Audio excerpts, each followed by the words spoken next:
नमस्कार दोस्तों, आपका अपना चल रहा अपना भोजपुरी मोन में बहुत बहुत स्वागत है। तो आप लोग खेसारी लाल यादव का फैन है तो वीडियो को लाइक शेयर कमेंट जरूर कर दे।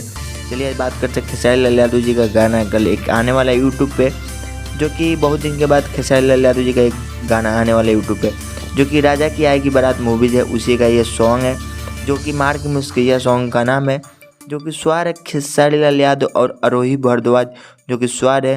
ये सॉन्ग के निर्माता है सुरेंद्र प्रसाद और निर्देशक है लाल बाबू पंडित, संगीत है ओम झा, जो कि काफ़ी बेहतरीन सॉन्ग होने वाला है, और गीत है श्याम देहाती का। आप लोग कल मॉर्निंग में जाके ये सॉन्ग यूट्यूब पे सुन सकते हैं, SRK म्यूजिक चैनल पे जाके सुन सकते हैं। यानी कल मॉर्निंग में यानी 9 नवंबर सुबह 6:30 बजे आप लोग के बीच सॉन्ग आएगा। आई होप आप लोग को वीडियो अच्छा लगे तो लाइक कर दे, चैनल को सब्सक्राइब कर ले ताकि ऐसी अपडेट लाते रहो। आप हमसे बात करना चाहते हैं, हमसे जुड़ना चाहते हैं, नीचे डिस्क्रिप्शन में इंस्टाग्राम का लिंक दिया गया है, वहाँ से बात कर सकते हैं, जुड़ सकते हैं। मिलते हैं नेक्स्ट वीडियो में।